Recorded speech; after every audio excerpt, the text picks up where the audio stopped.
आप हमारे भी लल्ला का नामकरण कर दो ना। पुत्री, ये क्या कह रही हो तुम?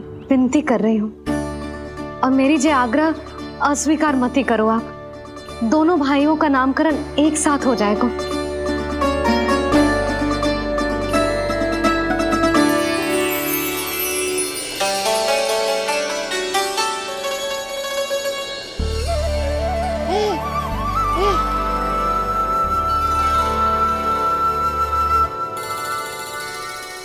कितने प्यारे और निर्दोष बालक हैं।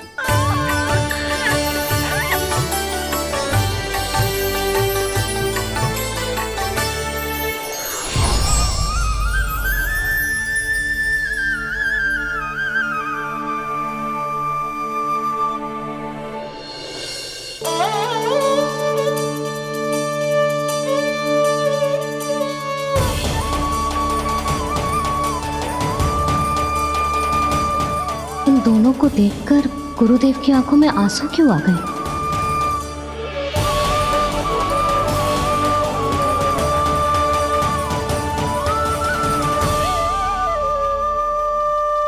ये क्या कर रहे हैं ऋषिवर? संभालिए अपने आप को, नहीं तो मेरा रहस्य खुल जाएगा आज। अरे ऋषिवर, हाथ मत जोड़िए। इससे पहले कि गड़बड़ हो जाए, अपनी नमस्कार मुद्रा को आशीर्वाद मुद्रा में बदल दीजिए। बात को समझिए, मैंने ये अवतार मैया और लल्ला के अद्भुत संबंध का अनुभव करने के लिए लिया है, पर आपकी भावुकता के कारण यदि मैया को मेरा सत्य पता चल गया तो ये संबंध ही बदल जाएगा।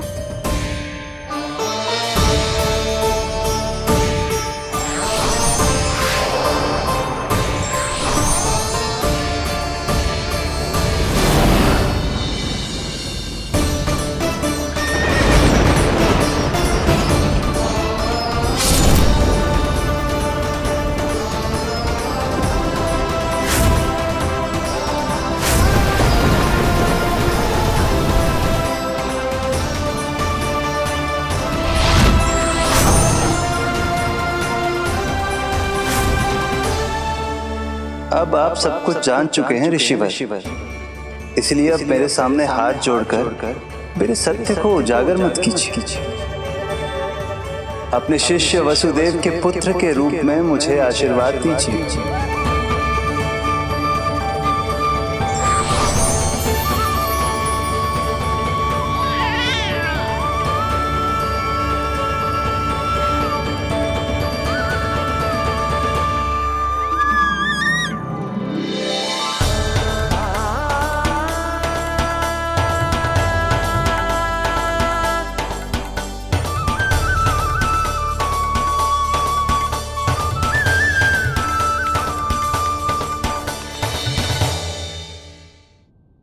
ऋषिवर, आप मौन क्यों हैं?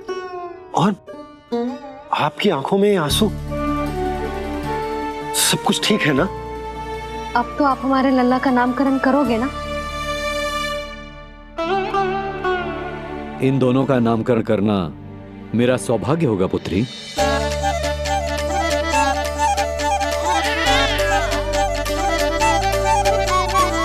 परंतु ये गोपनीय रूप से करना होगा।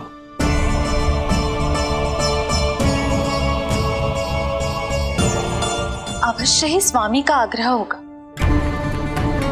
ताकि कंस की बुरी दृष्टि हमारे पुत्र पर ना पड़े। ये तो बहुत महान ऋषि हैं, इन्हें कंस के अत्याचारों के बारे में अवश्य पता होगा। अपनी संतान का नामकरण संस्कार करना एक मां के लिए उत्सव से कम नहीं होता है,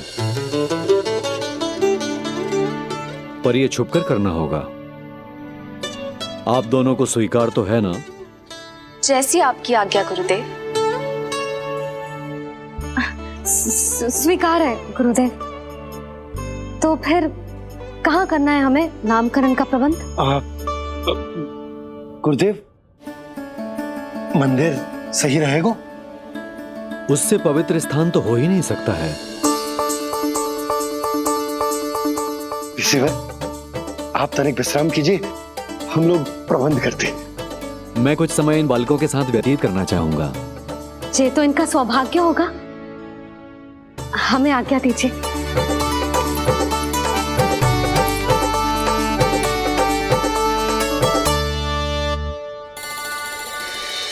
प्रभु, स्वयं भगवान होकर भी आपको बंदी गृह में जन्म लेना पड़ा। अब अपनी मां को छोड़कर दूसरी मां के यहां पलना पड़ रहा है। जब से गोकुल आए हैं, छुप छुप कर रहना पड़ रहा है। इतनी नन्ही सी अवस्था में दुष्ट कंस के कितने ही आक्रमणों का सामना कर चुके हैं आप।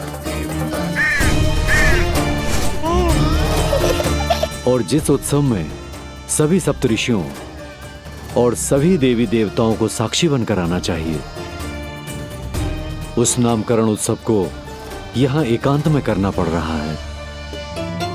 क्यों प्रभु, इतने कष्टों को सहकर ये अवतार क्यों लिया है आपने?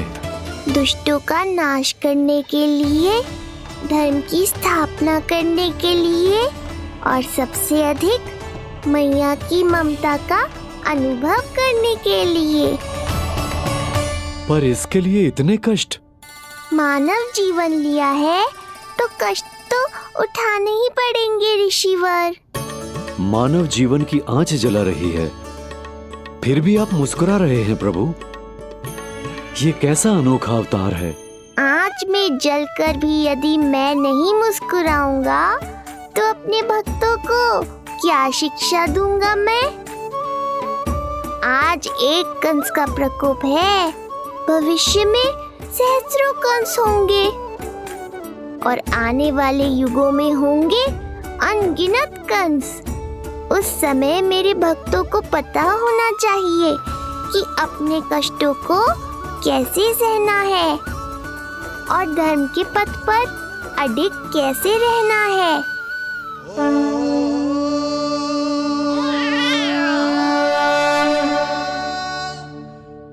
आप धन्य हैं प्रभु।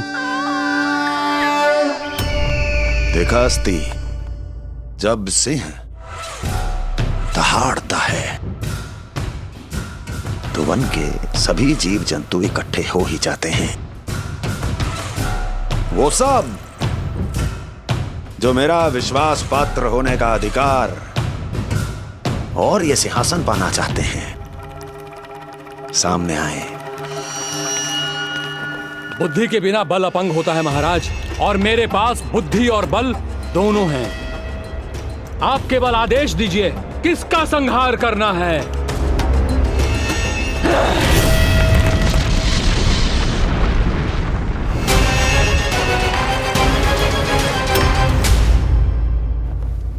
सारी तैयारी हो गई। बोलो। आप गुरुदेव को बुला लो, मैं रोनी जीजी और बालकों को ले आती हूँ। यशोदा, तुम रुष्ट तो ना हो ना मुझसे? मैं भला रुष्ट क्यों होने लगी? नहीं, तुम जो उत्सव बड़े धूमधाम से करना चाहती थी और बहुत प्रसन्न हूँ मैं कि हमारे लल्ला का नामकरण स्वयं ऋषि गर्ग पूरे विधि विधान से कर रहे हैं। मैं समझ गई, उत्सव बड़ा हो या ना हो, प्रसन्नता बड़ी होनी चाहिए। अरे मैं तो इतनी उत्साहित हूँ कि दोनों भाइयों का नामकरण आज के शुभ मुहूर्त पे हो रहा है। तो इससे पहले जो बीत जाए, जाओ। आप भी बुला लो।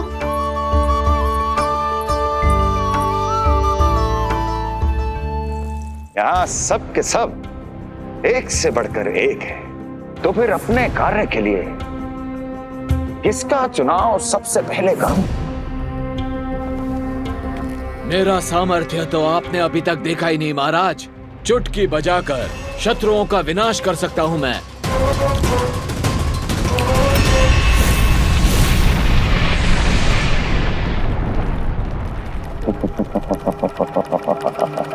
वाह! किंतु आपने तो बताया ही नहीं कि करना क्या है। वध करना है, एक नवजात बालक का वध। उसे साधारण बालक मत समझना। गोकुल में नंद के घर पल रहा वो बालक विष्णु का अवतार है।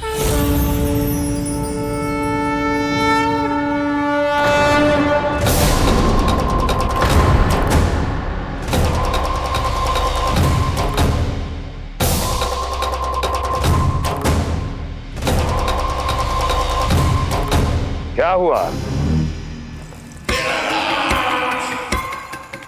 इतना सन्नाटा क्यों छा गया? क्षमा कीजिए महाराज, पर मैं नन्हे बालकों के साथ हिंसा नहीं करता। विष्णु अवतार बड़ा छलिया है महाराज, मैं उसका मुख भी नहीं देखना चाहता।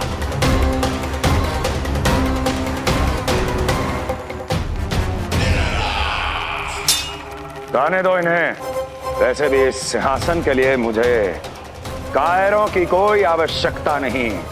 जाने दो।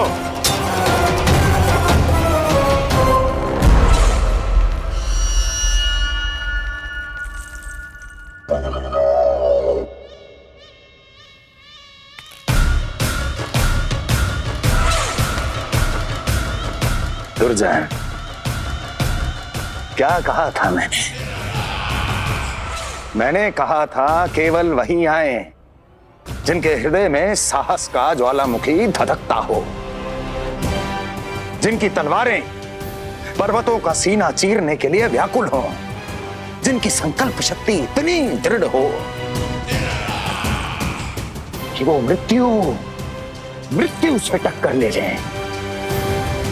वही होगा इस सिंहासन का असली अधिकारी। महाराज,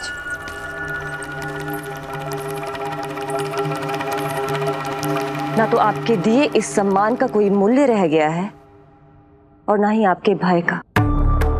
अभी आपने ही कहा था ना कि जब वन में कोई सिंह दहाड़ता है तो उस वन के सभी जीव जंतु एक जगह एकत्रित हो जाते हैं, परंतु उसी वन में जब कोई बब्बर सिंह दहाड़ता है तो वही जीव जंतु भय के मारे इधर उधर भागने लगते हैं।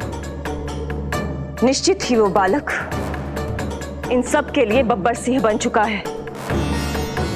उसका भय हमारे साम्राज्य की नींव हिला रहा है महाराज।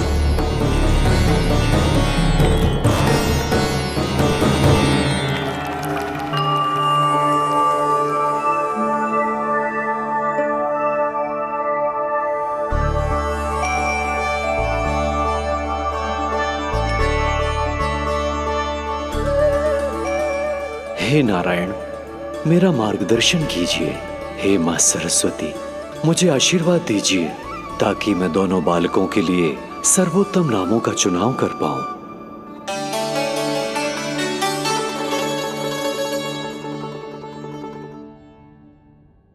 आपके पुत्र को बड़े भाई के कर्तव्य का निर्वाह करना है और इस दायित्व को प्रभु श्री राम से अच्छा किसने निभाया है?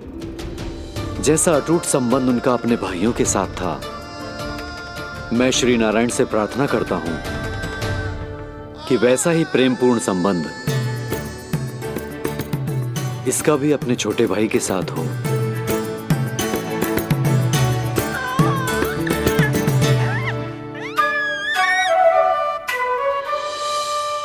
इसीलिए इसका नाम राम हो। इसीलिए इसका नाम राम, इसीलिए इसका नाम राम।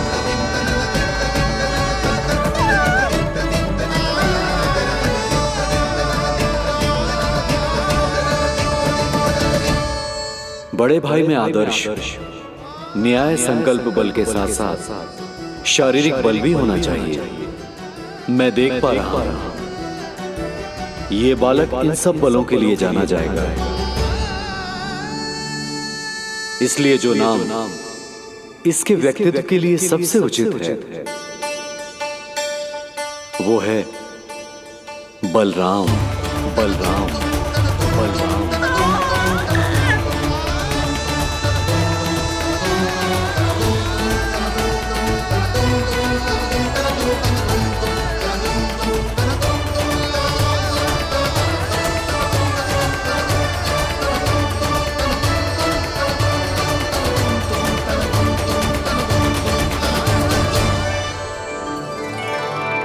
बलराम।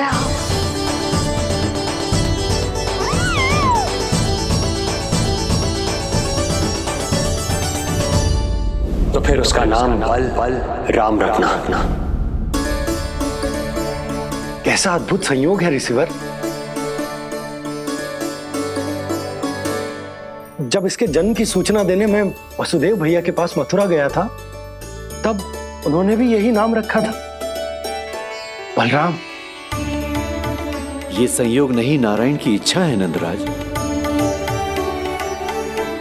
बलराम से अधिक उपयुक्त नाम इस बलराम के लिए कुछ और हो ही नहीं सकता है। पर मैं तो दाऊ कहकर ही बुलाऊंगा इन्हें, बलदाऊ।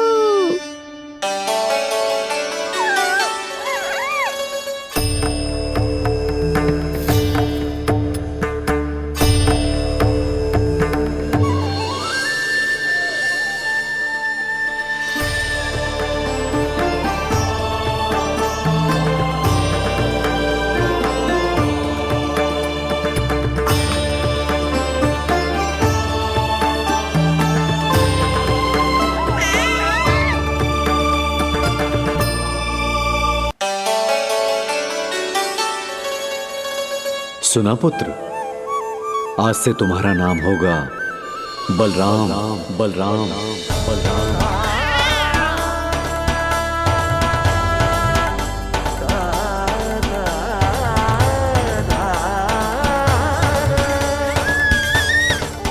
गुरुदेव, कितना अद्भुत नाम दिया है आपने इसे। अब मेरे लल्ला को भी ऐसा ही कोई उत्तम सा नाम दे दो।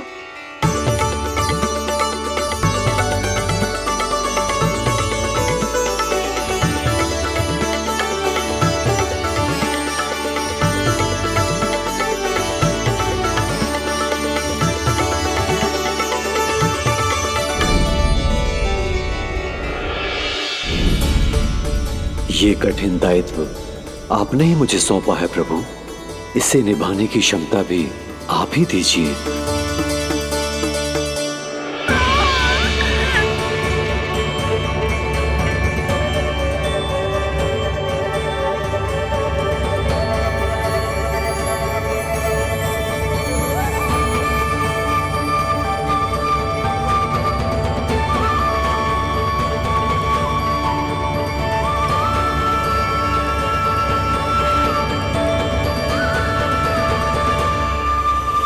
कृष्ण कृष्ण कृष्ण कृष्ण कृष्ण कृष्ण कृष्ण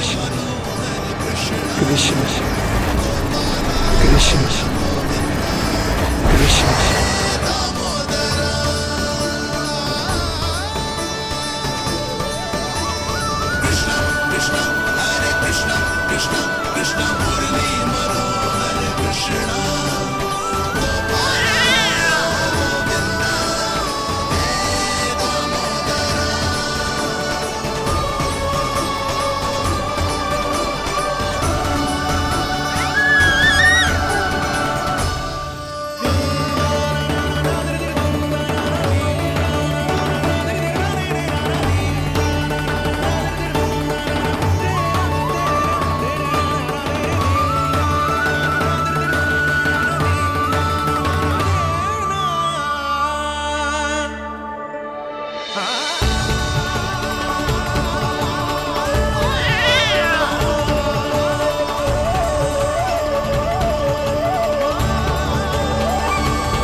कृष्ण कोई साधारण शब्द नहीं है। ये अनेक विशेषताओं से भरा हुआ है। क बना है कमलकांत से, अर्थात वो जो श्रीपति विष्णु जैसा हो।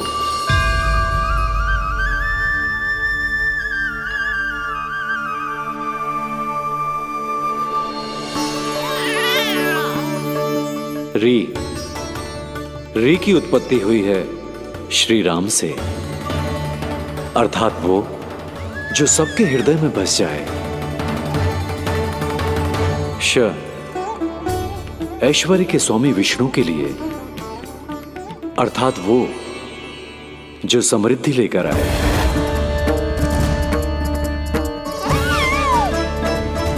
और ना है नरसिंह के लिए, अर्थात वो जो रक्षा करे। और अंत में आकार की मात्रा सूचक है अग्निदेव का, अर्थात वो जो स्वयं तप कर सबको पवित्र कर दे।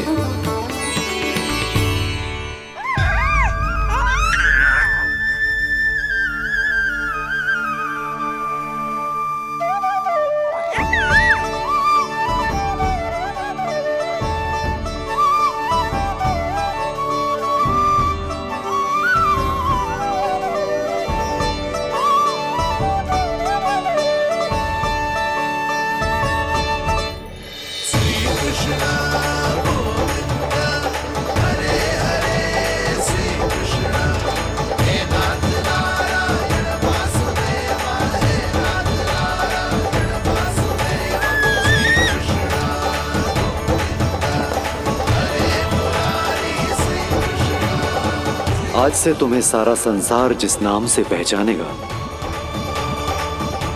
वो नाम है कृष्ण। वो नाम है कृष्ण। वो नाम है कृष्ण। वो नाम है कृष्ण।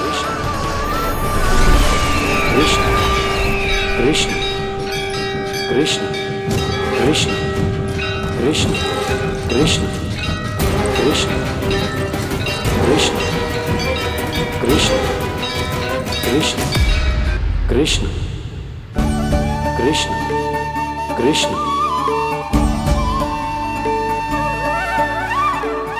यशोमती मैया की नंद लाला, यशोमती मैया की नंद लाला। असुरी कार्य करने वालों के लिए कृष्ण नाम का अर्थ एक और भी होगा। वो घनी अंधेरी रात जिसमें इसने जन्म लिया, पर इससे जो प्रेम करते हैं उन सभी के लिए कृष्ण नाम का अर्थ होगा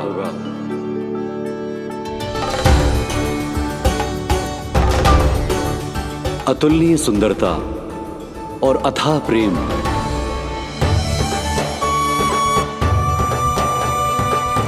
इन दोनों विशेषताओं का साक्षात स्वरूप होगा ये कृष्ण।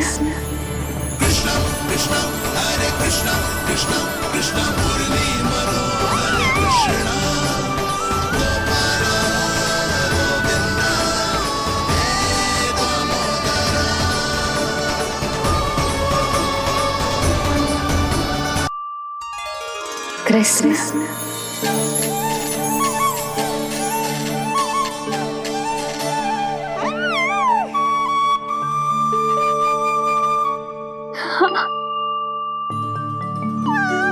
और जो मानवता के शत्रु हैं उनके जीवन में ये नाम अशांति, असुरक्षा, भय उत्पन्न करेगा। पर सात्विक प्रवृत्ति के व्यक्तियों के लिए ये नाम शांति, संतोष और सुख का सूचक होगा।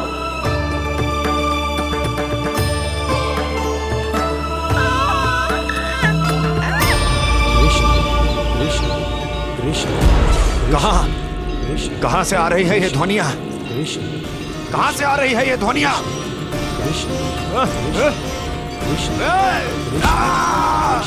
स्वामी महाराज,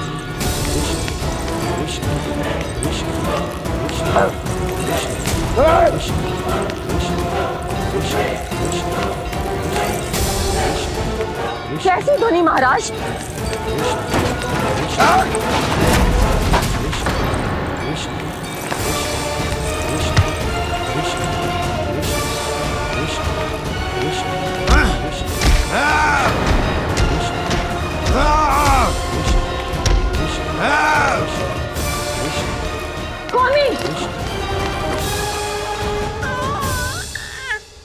कृष्ण।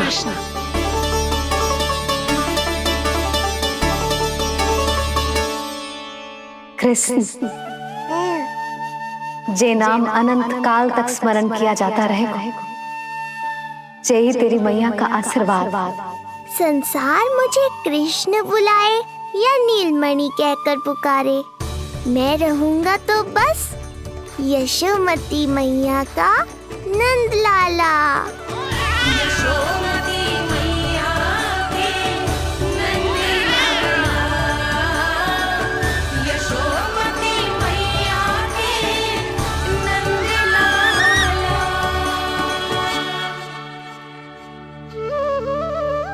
गुरुदेव, आपने मेरे लल्ला को इतना प्यारा नाम दिया है, उसके लिए आपका बहुत बहुत धन्यवाद। एक बार गोपियों को पता चलेगा तो देखना कैसे रटने लगेंगी मेरे लल्ला का नाम। इससे पहले कि आप सब बाहर जाकर किसी और को बताएं, एक कर्मकांड शेष है। नामकरण के बाद पिता को आशीर्वाद के रूप में कुछ न कुछ उपहार बालक को अवश्य देना चाहिए।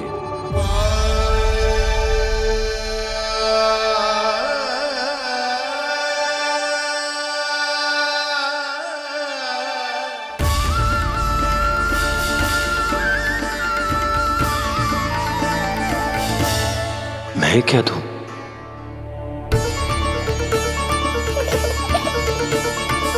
वासुदेव मेरे शिष्य हैं और उनकी अनुपस्थिति में यह दायित्व मैं निभाऊंगा।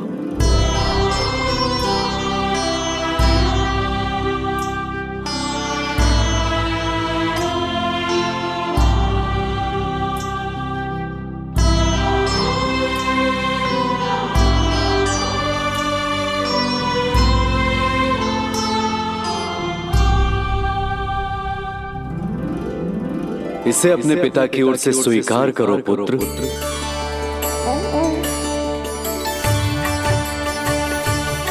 कल्याण हो।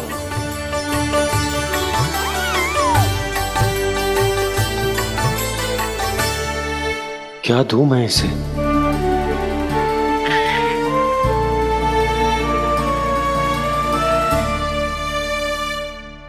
आप सोच क्या रहे हो? आशीर्वाद दो ना अपने कृष्ण को। अच्छा, सोच रहा हूं कि लल्ला को क्या दूं।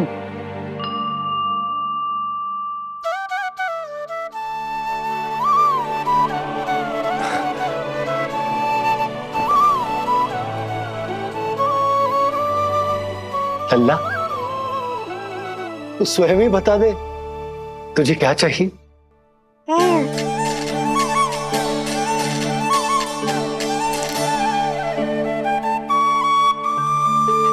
देखो जी, लल्ला ने ही आपकी उलझन समाप्त कर दी।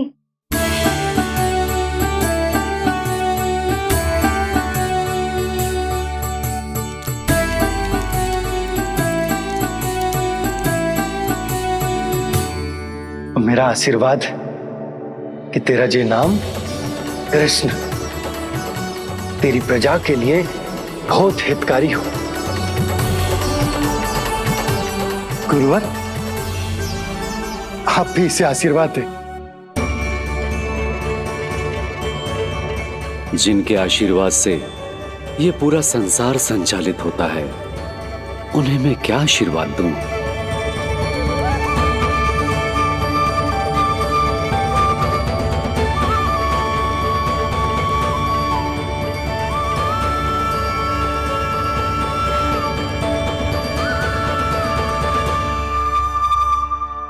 आपने तो मुझे मेरा नाम दिया है ऋषिवर। ये तो मेरा सौभाग्य था प्रभु कि आपने इस कार्य के लिए मुझे चुना।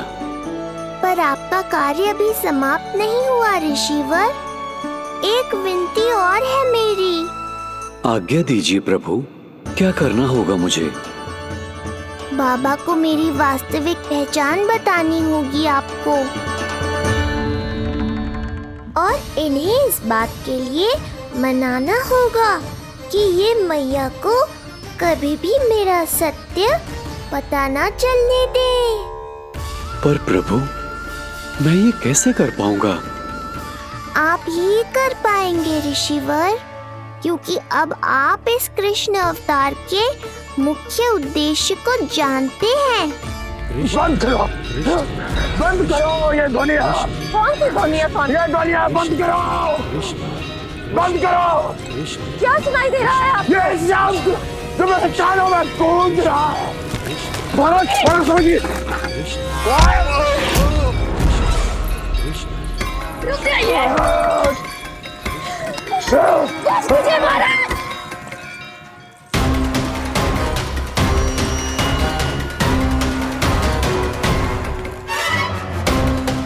आप भूल रहे हैं कि आप मथुरा नरेश है, कंस है आप। और किसी भी व्यक्ति, वस्तु या घटना से महाराज कंस इतने व्यथित नहीं हो सकते कि वो सुदबुद्ध खो बैठे। स्वयं को संभालिए महाराज। बंद हो गई, बंद हो गई, बंद हो गया वो स्वर, बंद हो गई वो ध्वनिया। रफी, यूं मत सोचना कि मैं तुम्हें सुन नहीं रहा था। तुम सत्य कह रही हो। मैं कंस हूं। किसी भी व्यक्ति, वस्तु या घटना से व्यथित नहीं हो सकता। दुर्जन, जी महाराज, इस सिंहासन को पुनः स्थापित करो। यदि कोई भी योग्य इसे स्वयं सिद्ध करने नहीं आता तो मुझे पता है मुझे क्या करना है, कैसे उस दुष्ट बालक का संहार करना है। मैं भली भांति जानता हूं। ये दायित्व आपको ही निभाना होगा ऋषिवर। इससे 2 लाभ होंगे। एक तो मेरे बाबा कंस के कारण होने वाली चिंता से मुक्त हो जाएंगे और आवश्यकता पड़ने पर मेरी पहचान को मैया से सुरक्षित रखने में सहायता भी करेंगे।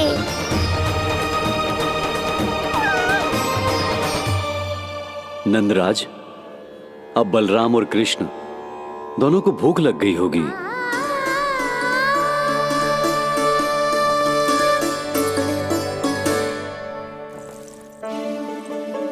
प्रणाम गुरुदेव। प्रणाम गुरुदेव।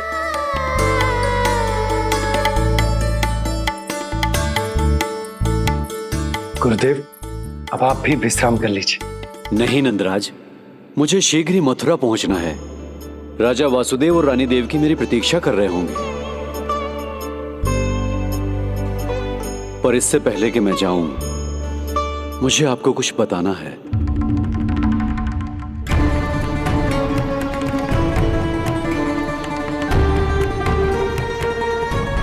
गुरुदेव, आपके ललाट पर बल पड़ गए। सब कुछ ठीक तो है ना? कहीं आप मुझे कंस के बारे में तो ना बताना चाहते? गुरुदेव, मैं जानता हूं कि कंस नवजात शिशुओं की हत्या करवा रहा है।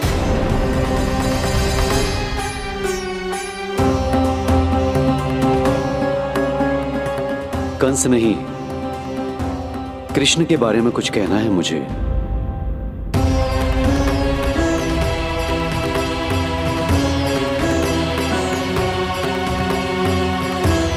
बताइए गुरुवर। मैं एक ऐसा सत्य बताने जा रहा हूं नंदराज, जो है तो वरदान, पर उसे स्वीकारना आपके लिए बहुत कठिन होगा। गुरुदेव, आप जो कह रहे हैं वो मैं समझ ना पा रहा हूं। बताइए ना।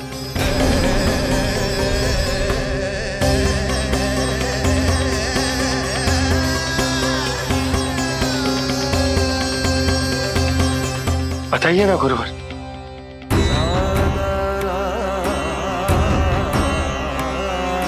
सत्य यह है नंदराज, कृष्ण राजा वासुदेव के पुत्र हैं। कृष्ण राजा वासुदेव के पुत्र हैं। कृष्ण राजा वासुदेव के पुत्र हैं।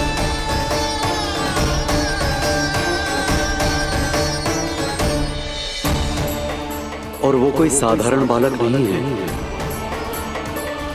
स्वयं श्री हरि विष्णु के अवतार हैं और वो कोई साधारण बालक नहीं है। स्वयं श्री हरि विष्णु के अवतार हैं।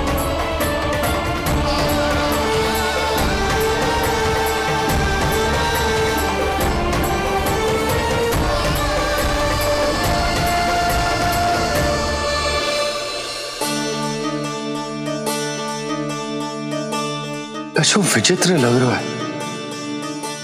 कौन हो तुम?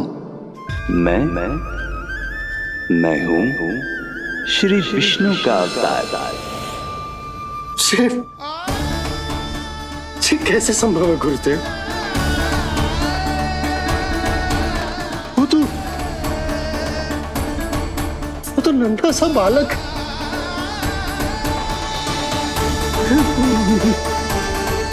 वो श्री नारायण का अवतार कैसे हो सकता है? और गुरुदेव, आप ये सोच भी कैसे सकते हैं कि वो मेरा लल्ला वसुदेव भैया का पुत्र है?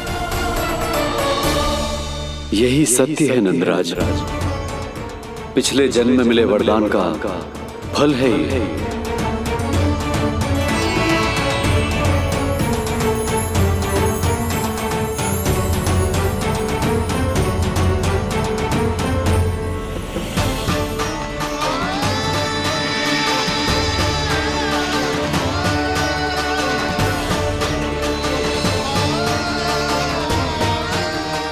मैं आपकी संतान के रूप में अवश्य आऊंगा, किंतु उसके लिए आपको मेरे अगले अवतार के बाद एक और अवतार की प्रतीक्षा करनी होगी, क्योंकि अगले जन्म के लिए मैं पहले ही ये वरदान माता देवकी को दे चुका हूं। इस समय मैं विवश हूं, किंतु मैं आपको वचन देता हूं, आपकी संतान बनकर अवश्य आऊंगा, प्रभु, श्री हरि को अपने सामने देखकर मेरी व्याकुलता का बांध टूट गया है। 2 जन्म बहुत बड़ा समय होता है स्वामी। अपने पुत्र के रूप में हरि को गोद में खिलाने के लिए अब मैं और 2 जन्मों तक प्रतीक्षा नहीं कर सकती। धरा!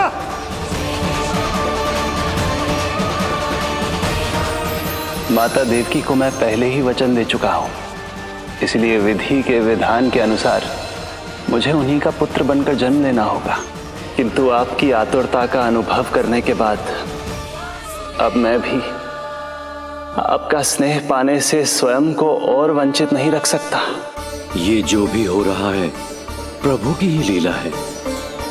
कृष्ण के जन्म के तुरंत बाद भगवान विष्णु के आदेश पर वासुदेव जी के यहां आना पड़ा और आपकी और रानी यशोदा की पुत्री को अपने पुत्र के साथ बदलना पड़ा और इस तरह कृष्ण आपके और रानी यशोदा के पुत्र बन गए।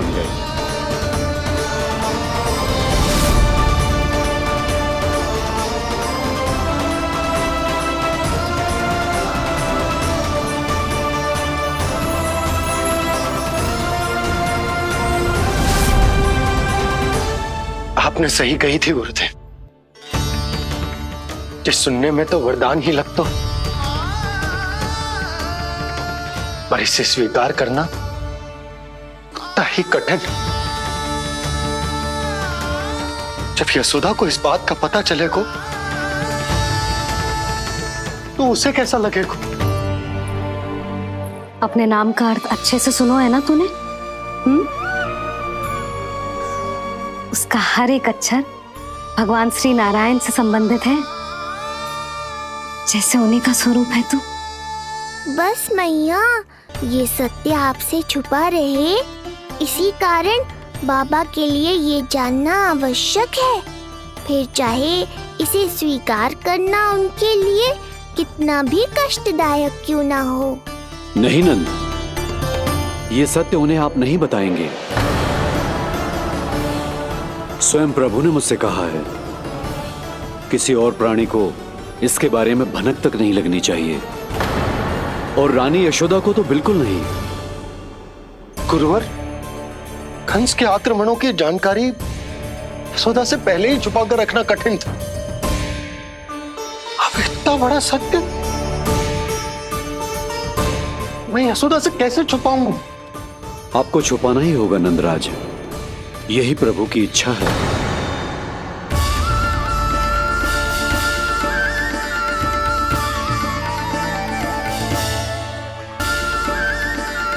पर क्यों गुरुवर? ताकि नारायण अपनी मैया की ममता का अनुभव कर पाए। यही तो उनके अवतार का मुख्य उद्देश्य है। मुख्य उद्देश्य? हाँ नंदराज, नर नारायण के अवतार में अपनी तपस्या करते समय प्रभु ने जो अनुभव किया था, उसके कारण ममता के सुख का अनुभव करने के लिए प्रभु व्याकुल हो उठे थे। ऐसा क्या हुआ था, मुझे भी बताइए। हो सकता है ये बात इस सत्य को स्वीकार करने में मेरी सहायता करे। बहुत समय पहले की बात है। अनेक देवी देवता परम प्रभु विष्णु के पास बैकुंठ गए थे। वहां प्रभु की आंखों में आंसू देखकर वो सभी स्तब्ध रह गए।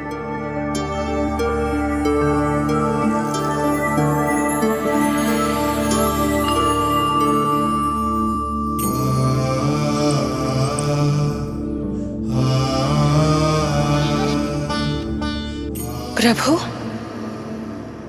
आपकी आंखों में आंसू?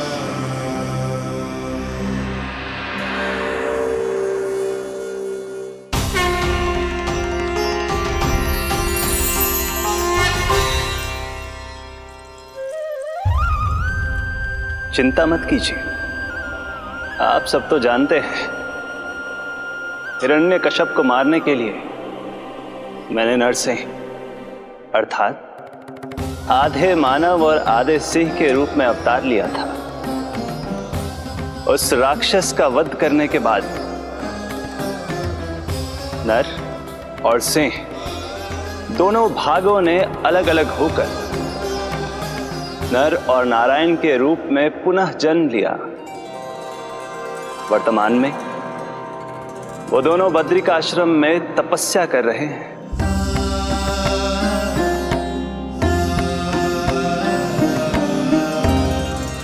आज उन दोनों ने कुछ ऐसा देखा जिसने मुझे भी भावुक कर दिया।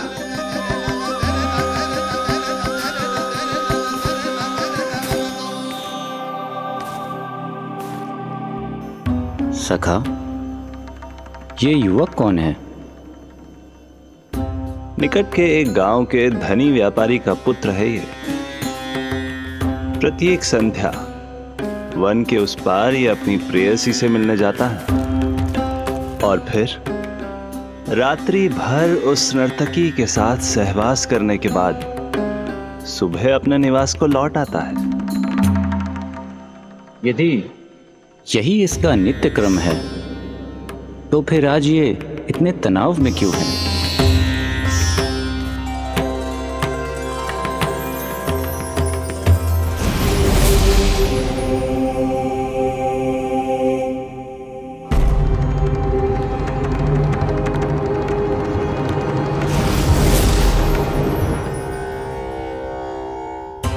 कल रात्रि प्रेम क्रिया के मध्य उस नर्तकी ने इससे पूछा, ये सबसे अधिक प्रेम किससे करता है? जब इसने कहा तुमसे, तो वो बोली, तुम्हें अपने प्रेम को सिद्ध करना होगा।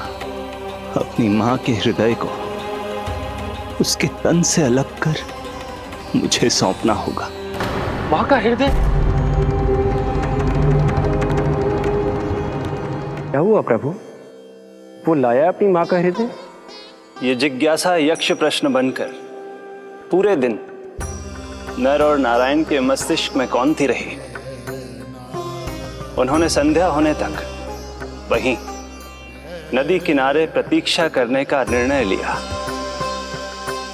ताकि वो ये जान सके कि क्या वो युवक अपनी क्रूर प्रेयसी को छोड़ेगा या वासना में अंधा होकर अपनी ही माता की हत्या करने का जघन्य अपराध करेगा। अब उसके वन पार करने का समय बीत चुका है। युवक ने विवेक का परिचय दिया है सखा। हे प्रभु, आपका कोटि कोटि धन्यवाद।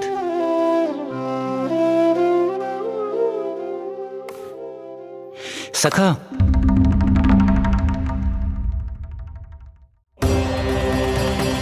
सखा मुझे बताओ, जो अकल्पनीय था कहीं वो घट तो नहीं गया?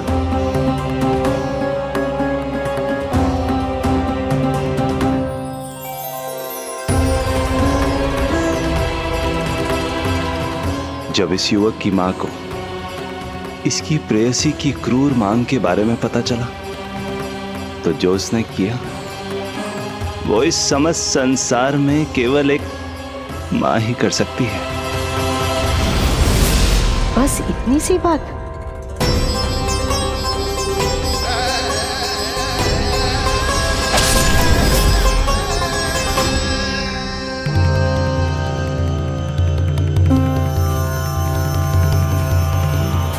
संभाल के मेरे बेटे, कहीं चोट ना लग जाए तुझे। संभाल के मेरे बेटे, कहीं चोट ना लग जाए तुझे। संभाल के मेरे बेटे, कहीं चोट ना लग जाए तुझे। ये तो उसकी मां की पुकार है। मां, मैंने क्या कर दिया मां?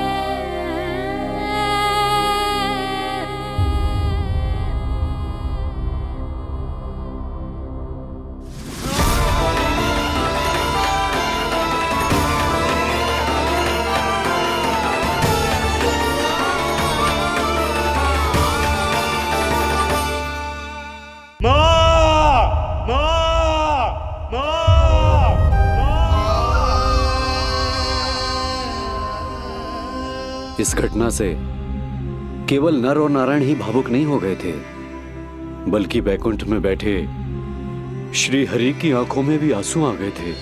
ममता के लिए तरसने लगे थे वो। इसीलिए उनके इस अवतार का मुख्य उद्देश्य है मां की ममता का अनुभव करना। यही कारण है कि ये सत्य आपको रानी यशोदा से छुपाना ही होगा नंदराज। नहीं तो वो कृष्ण को मां की दृष्टि से नहीं, एक भक्त की दृष्टि से देखेंगी, और प्रभु जिस आनंद के लिए इतना कष्ट उठा रहे हैं उससे ही वंचित रह जाएंगे। बोलिए नंदराज, आप श्री नारायण के इस सत्य को गुप्त रखेंगे ना?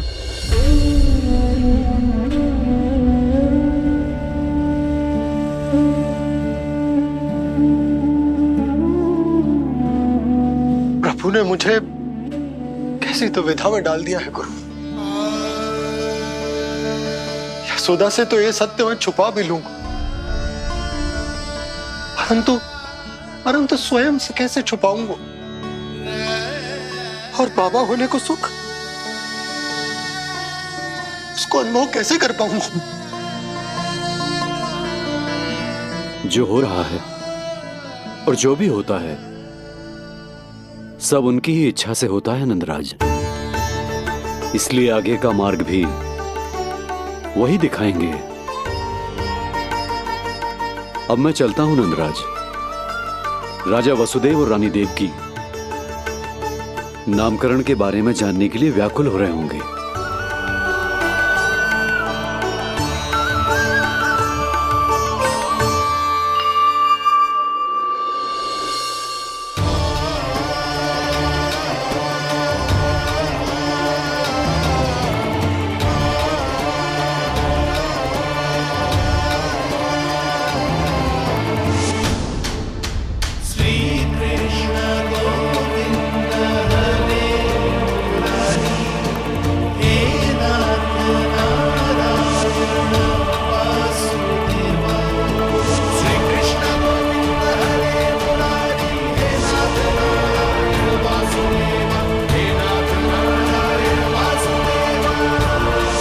सत्य ये है नंदराज, कृष्ण राजा वासुदेव के पुत्र हैं।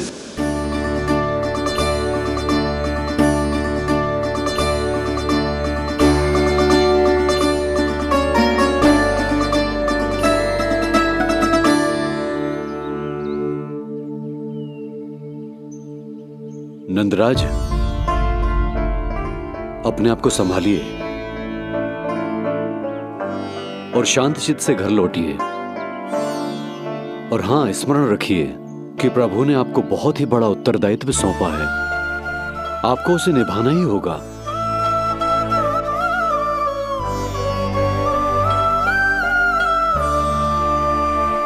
प्रभु आपको शक्ति दे।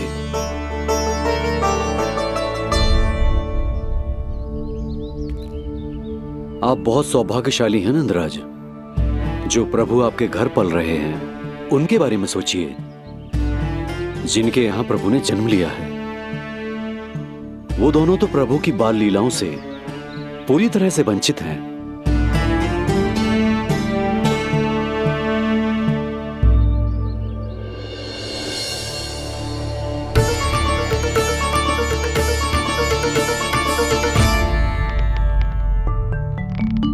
कहाँ रह गए तेरे बाबा लल्ला? जो आए क्यों ना अब तक?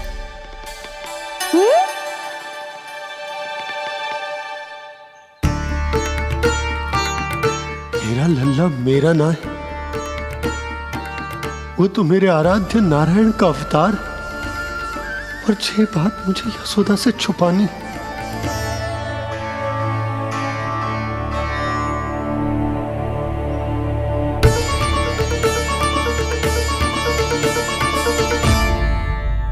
बाबा वहीं खड़े मत रहो, अब आ भी जाओ ना।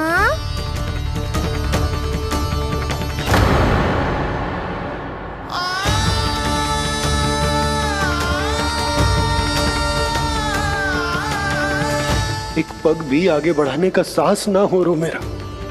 हे प्रभु, आप ही बताओ, अपने आराध्य को, अपने इष्ट देव को अपने लल्ला के रूप में कैसे देख पाऊंगा मैं जानता हूँ बाबा, ये बहुत कठिन है, पर भीतर तो आओ।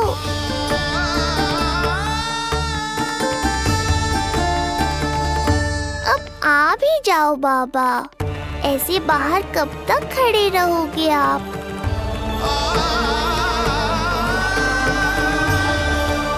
बस बाबा, बस आ जाओ भीतर, आ जाओ, आओ ना, आओ ना।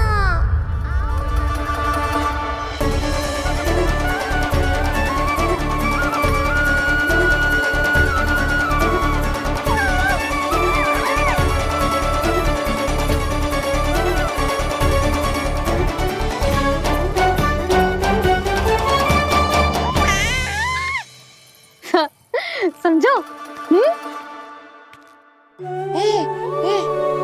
जब तू इधर उधर भाग रहा होगा तो तुझे बुलाने के लिए मैं तुझे ऐसे पुकारूंगी, कृष्ण। और जब तू शैतानी करेगो ना लल्ला, मैया को तंग करेगो, तो मैं तुझे क्रोध में ऐसे बुलाऊंगी, कृष्ण। हाँ। इसे सत्य पतो ना है, इसीलिए कितनी अच्छी तरह से मैया होने का कर्तव्य निभा रही है। पर मैं अब बाबा होने का कर्तव्य कैसे निभा पाऊंगा?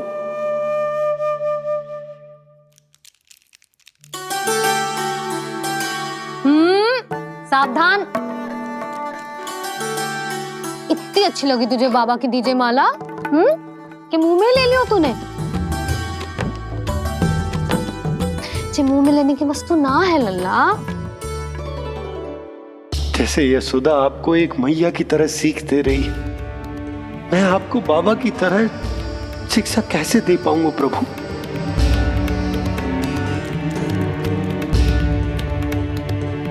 कृष्ण, अभी मना किया ना मैया ने? ये तो प्रभु को ही डांट रही है। सावधान, जो फिर से मुंह में लिया तो। यशोदा, तुम्हें पता भी है तुम किस पर क्रोधित हो रही? हाँ, अपने लल्ला पर। और किस पर? मेरे कहने का अर्थ ये है कि तुम्हें सच में पता भी है जे कौन है? स्वयं प्रभु ने मुझसे कहा है किसी और प्राणी को इसके बारे में भनक तक नहीं लगनी चाहिए, और रानी यशोदा को तो बिल्कुल नहीं, और रानी यशोदा को तो बिल्कुल नहीं, और रानी यशोदा को तो बिल्कुल नहीं। यही कहना चाहते हो ना आप कि मैं गोकुल के राजकुमार को डांट रही हूँ? अरे पर मैया और बाबा का स्थान तो हर पद से ऊंचा होता है ना जी।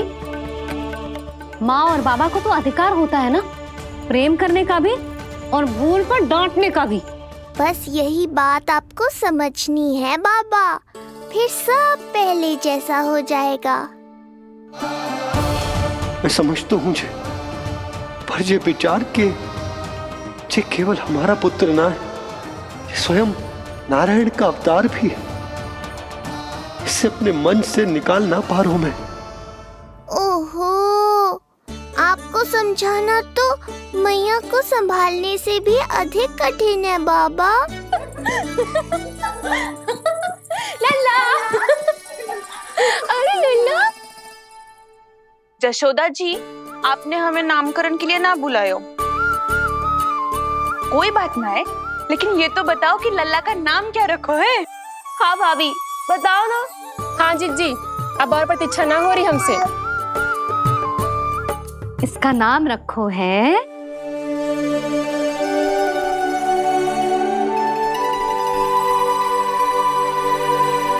कृष्ण। कृष्ण? कृष्ण बहुत प्यारा नाम है, लेकिन थोड़ा कठिन है। मैं तो इसे किशन बुलाऊंगी। सही कहो, मैं भी इसे प्रेम से किशन ही कहूंगी। क्यों किशन? मेरे लिए तो जे किसना है।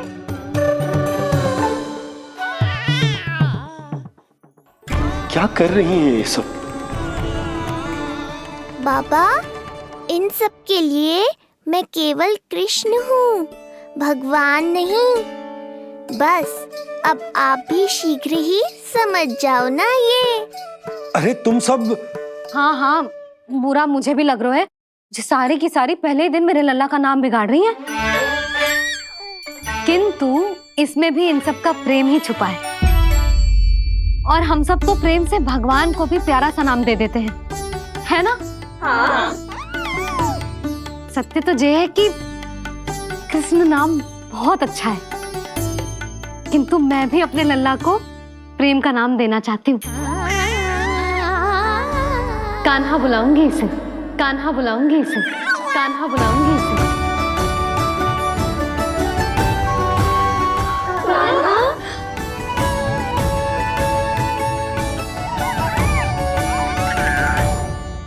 कान्हा,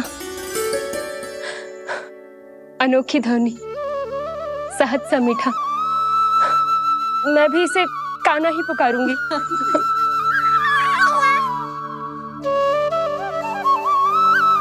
आप भी बुलाओ ना इसे। आप एक बार बुलाकर तो देखो, झट से पलट कर देखेगा आपको ये हमारा नटखट कान्हा। प्रभु, ये सब आपका सत्य ना जानती, पर मैं जानता हूं। अब इस मुख से आपका नाम केवल भक्ति भाव से ही निकल सकता है, वात्सल्य भाव से ना। जी की लल्ला का भी तो नामकरण हुआ था ना अपने लल्ला के साथ। हाँ भाभी, क्या नाम रखा गया है इसका? हाँ, बताओ ना। हाँ भाभी, बोलो ना, बताओ ना जीजी। ना, देखो, एक मैया से उसके लल्ला का नया नाम बताने का आनंद मैं ना छीन सकती। यदि तुम सबको कान्हा के दाऊ का नाम जानना है तो चलो सबके सब रोहिणी जीजी के पास। हाँ, सही कहो, सही कहो। मैं अभी आई। हाँ,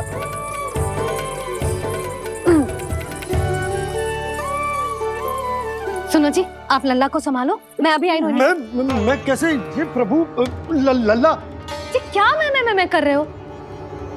क्या हो गया आपको? मैं शीघ्र ही आ जाऊंगी। यशोदा, मुझसे दूर कब तक रहोगे बाबा?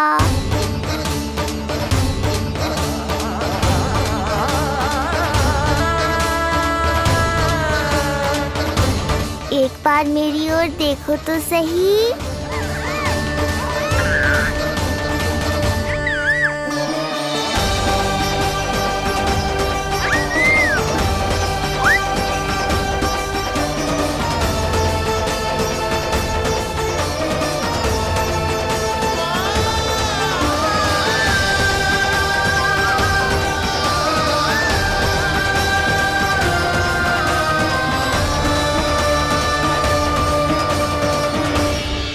प्रभु, मुझे दुविधा में डालकर आप मुस्कुरा रहे हो। ये कैसी परीक्षा है?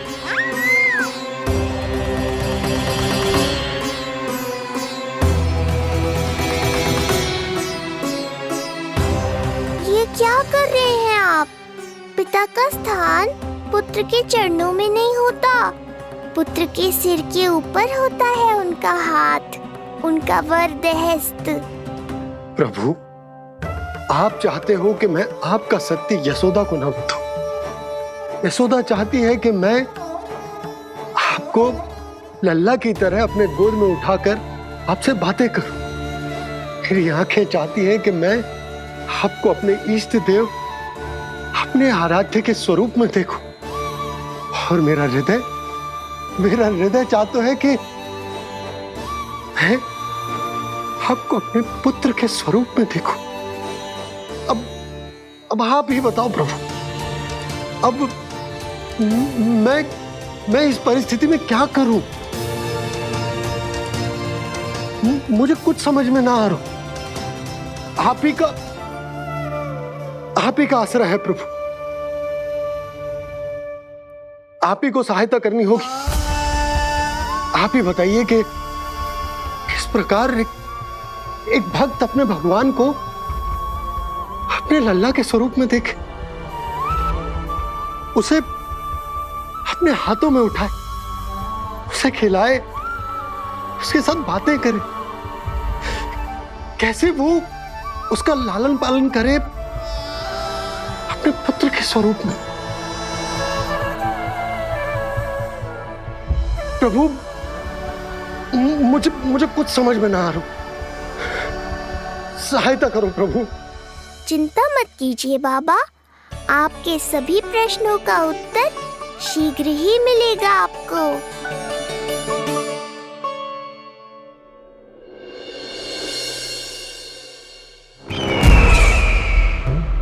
ऋषि गर्ग पधारे हैं महाराज।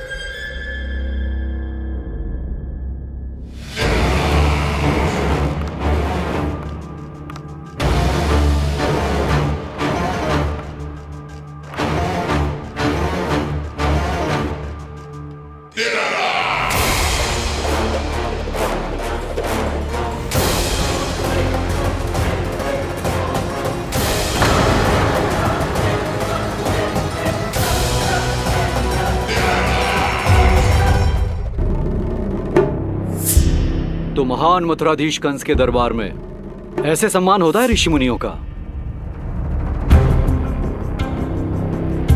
नहीं ऋषिवर, ये तो केवल एक उदाहरण है कि कैसे एक विष्णु भक्त का सम्मान नहीं किया जाना चाहिए। तब तो अच्छा ही है। मैं यहां तुमसे सम्मान की अभिलाषा लेकर नहीं आया हूं। मैं यहां देवकी और वसुदेव से भेंट की इच्छा लेकर आया हूं। क्यों? मेरे विरुद्ध कोई षड्यंत्र रचना चाहते हो? जो सदैव दूसरों के विरुद्ध षड्यंत्र करता है, उसका संपूर्ण जीवन इसी भ्रम में बीतता है कि सारा संसार उसके लिए षड्यंत्र कर रहा है। परंतु अन्य व्यक्तियों के पास इससे भी अत्यधिक महत्वपूर्ण कार्य होते हैं करने के लिए। यह महत्वपूर्ण कार्य करने की आपकी यह इच्छा इस दरबार में पूर्ण नहीं होगी ऋषिवर।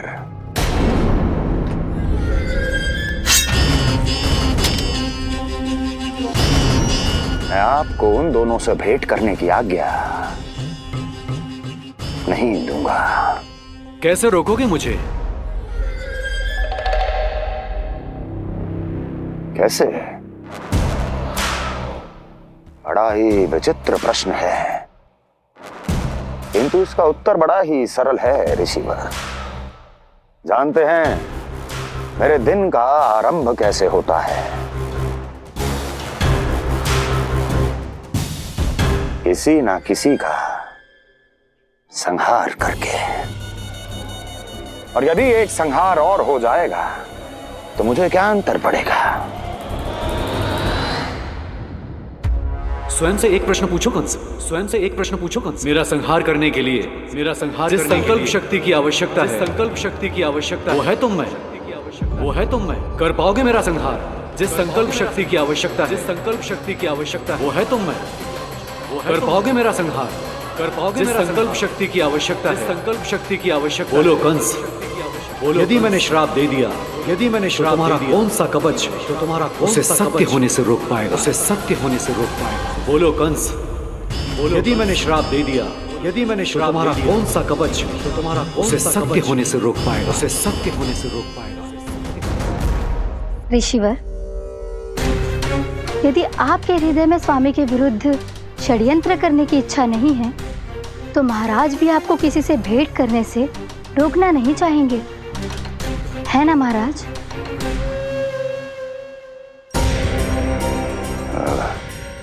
हाँ, आप उन दोनों से भेंट कर सकते हैं।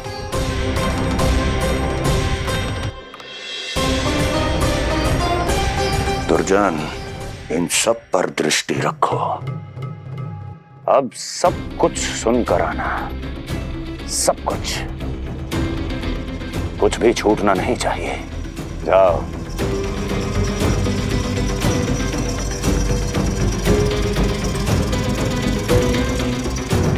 लगता है प्राप्ति राजकार्य सीख रही है मुझसे।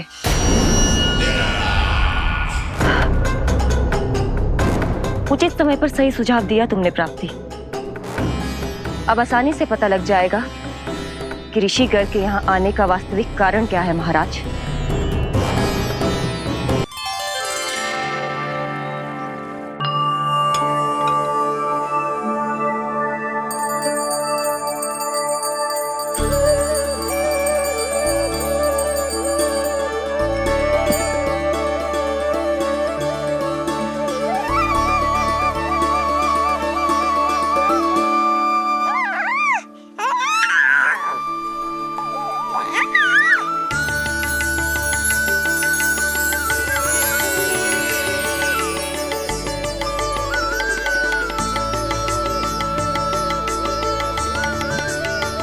स्वयं नारायण मेरे घर में है तो ये फूल उनके चरणों में क्यों चढ़ा रहा हूं? तैयार होगा मेरा लल्ला। किंतु बुरी दृष्टि वाला टीका लगाना तो भूल ही गई तेरी मैया। अभी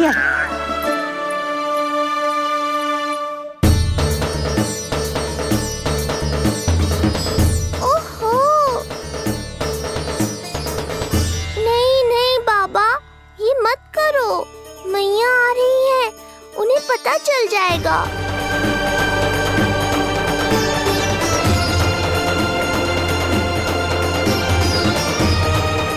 ये फूल तो आपके चरणों के लिए ही बने हैं प्रभु, इन्हें स्वीकार करें।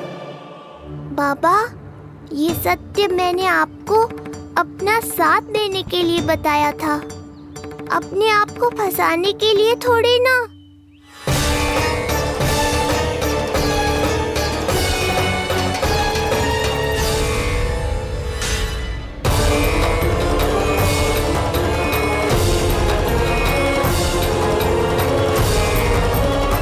नारायण नारायण।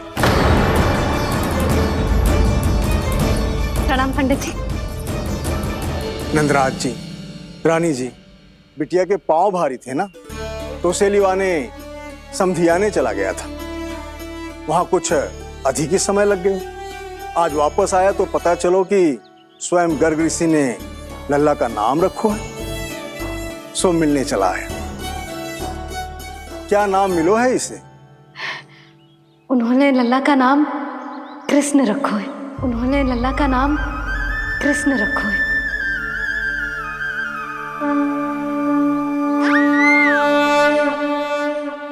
कृष्ण। आहा, उत्तम, अति उत्तम। बहुत मधुर नाम है। ऐसा लग तो है जैसे आप स्वयं श्री नारायण का नाम ले रहे हैं।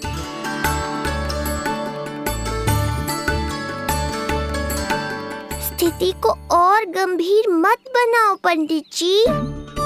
आपको तो बाबा के प्रश्नों का उत्तर देना है। एक बार मेरी ओर देख लो, आपको स्वयं ही पता चल जाएगा कि आपको इस समस्या को कैसे सुलझाना है।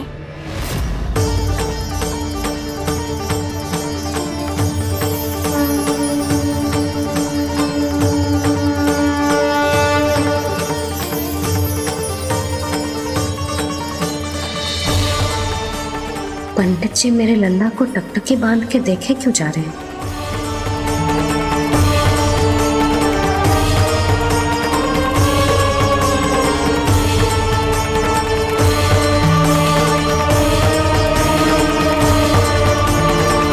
स्थिति को और गंभीर मत बनाओ पंडित जी। आपको तो बाबा के प्रश्नों का उत्तर देना है। एक बार मेरी ओर देख लो, आपको स्वयं ही पता चल जाएगा कि आपको इस समस्या को कैसे सुलझाना है।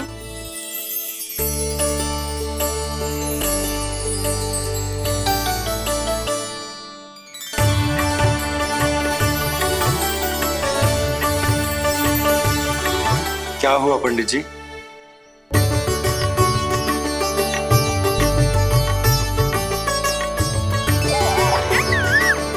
बधाई हो लल्ला, इतना प्यारा नाम मिलो है तुम्हें। नंदराज जी, जब भी मैं लल्ला को देखता हूं तो मुझे भगवान श्री राम की झलक दिखाई देती है। क्यों ना दिखाई देगी, उन्हीं के तो अगले अवतार हैं ये। कभी कभी तो मन में विचार आता है कि एक वो भी समय था जब भगवान इस धरती पर अवतार लेते थे और हम मानव के बीच में घूमते फिरते खाते पीते थे और अपनी लीला दिखाते थे। मुझे तो लगता है पंडित जी कि कितने भाग्यवान थे महाराज जनक और महारानी सुनैना। उन्होंने माता सीता को जन्म न दियो और महारानी कैकई जिन्होंने प्रभु राम को जन्म न दियो, फिर भी उनके पालन पोषण का सौभाग्य प्राप्त हुआ उन्हें। कल्पना करो पंडित जी, कितने पुण्य अर्जित किए होंगे उन्होंने पिछले जन्म में, कितनी तपस्या की होगी कि जिनकी गोद में सारा संसार है वो श्री नारायण और माता लक्ष्मी उनकी गोद में खेले।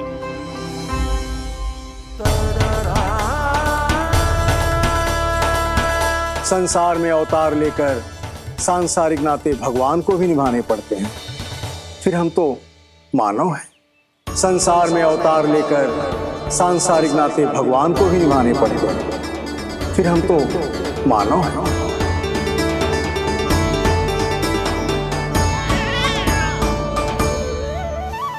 जो हो रहा है और जो भी होता है सब उनकी ही इच्छा से होता है नंदराज, इसलिए आगे का मार्ग भी वही दिखाएंगे। तो आपने मुझे मेरे प्रश्नों के उत्तर दिला ही दिए।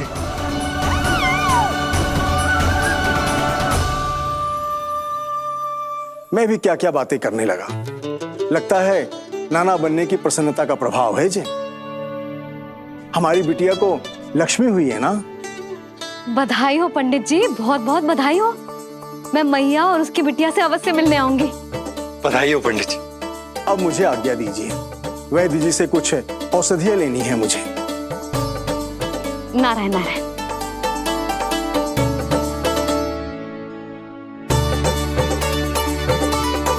आजा लल्ला, आजा।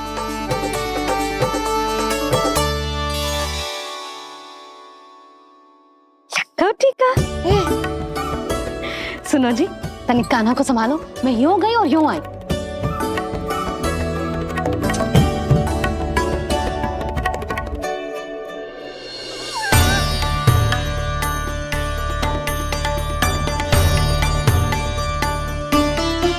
क्या हुआ? मैं देख रही हूँ नामकरण के बाद से एक बार भी आपने कान्हा को गोद में ना लिया है। सब ठीक है ना? हाँ, सब ठीक है। अब सब ठीक है। लो मेरा लल्ला।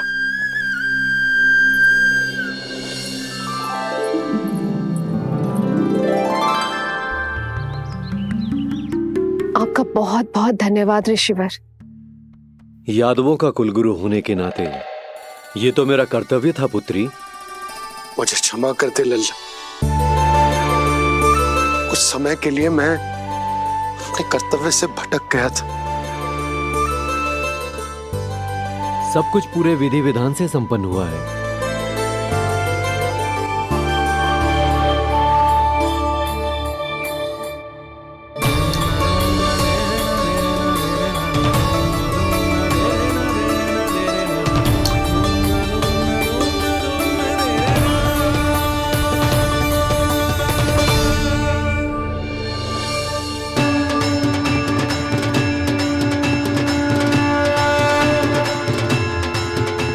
जो नाम मैंने दिया है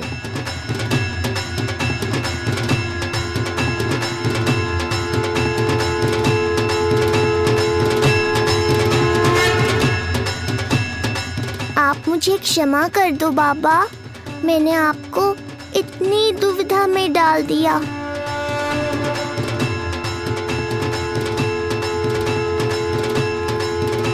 और इस तरह नंद को सब कुछ पता चल गया। आप दोनों चिंता मत करिए, सब ठीक है। अब मैं आपके 6 पुत्रों का श्राद्ध कर्म करूंगा।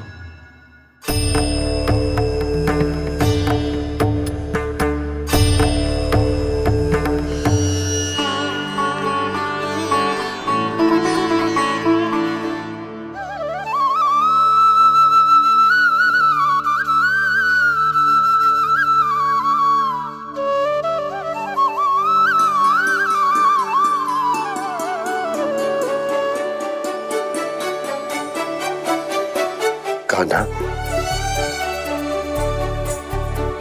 क्या हुआ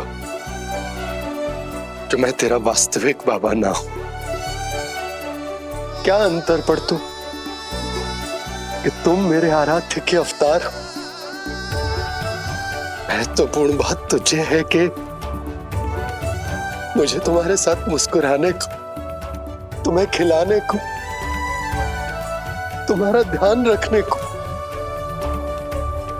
तुमसे प्रेम करने को सौभाग्य प्राप्त हो।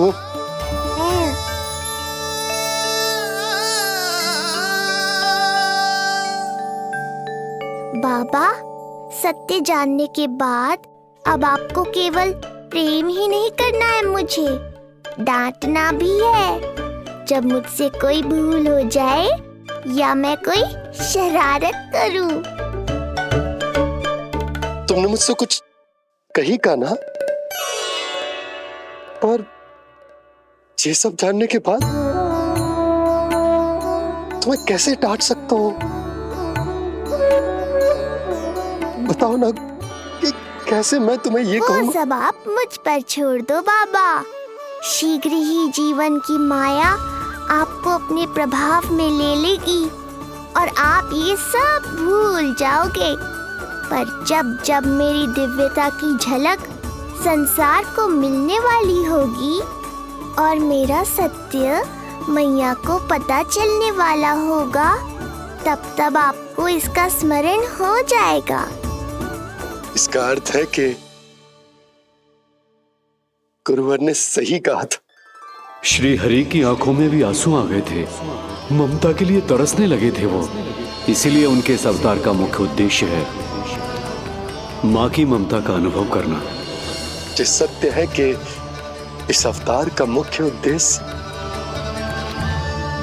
माँ की ममता का अनुभव करना। वो तो है बाबा, पर उसके साथ साथ आपका प्रेम पाना भी है। जानते हो, किसी संकट की स्थिति में आपको सब कुछ स्मरण क्यों आएगा? ताकि आप मैया को सत्य पता चलने से रोक पाओ। बोलो बाबा, आप मेरी सहायता करोगे ना?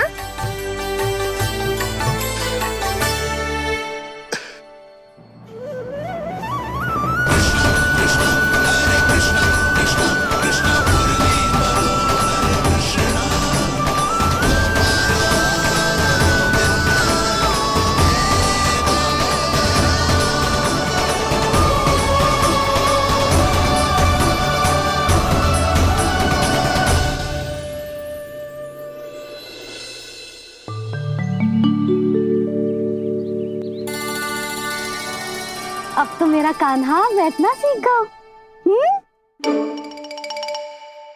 अब आगे से मैया कार्य करेगी तो कान्हा मैया के निकट ही बैठेगा। कितनी अच्छी तरह से बैठने लगो मेरा कान्हा।